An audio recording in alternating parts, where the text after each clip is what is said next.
Okay, so here we are in the lab again, and I just wanted to make a little video showing people a little tip in embedded programming.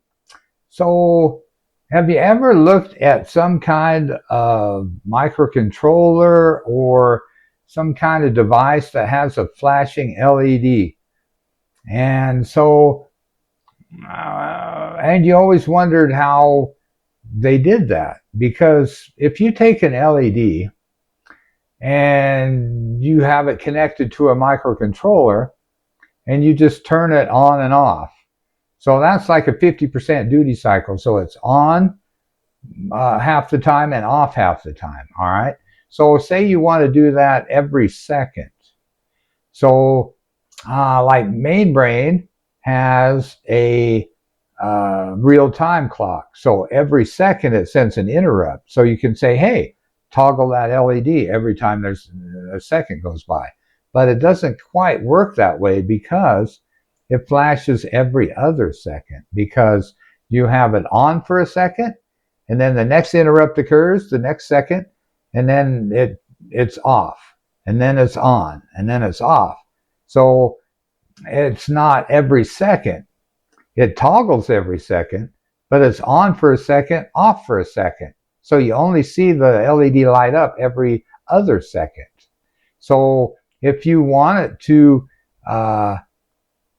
flash every second or a specific amount of time, but for this example, we'll do every second, then you have to do something a little bit trickier with that. So let's take a look at MainBrain, and then I'll show you how I implemented that in code. Okay, so this is the interrupt handler routine for the real-time clock. So the real-time clock generates an interrupt every second, all right? So every second, this code is ran, all right? And so when the interrupt occurs, we come down here, ignore this. This is for something different than what we're talking about. So it comes down here, it turns the LED on. That's the first thing. Boom, LED comes on. Then the next thing that happens is timer 6 is reset to 0. And then it starts the timer counting, all right? So then it clears the interrupt and exits, returns to normal program. Okay, so we got timer 6 counting, all right? So then timer 6, every time it's a 16-bit counter.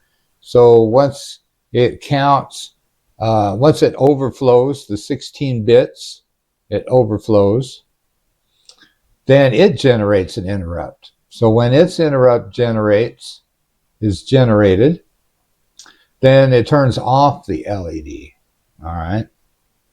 So while the timer is counting, the LED is on because we turn it on every second and start the counter.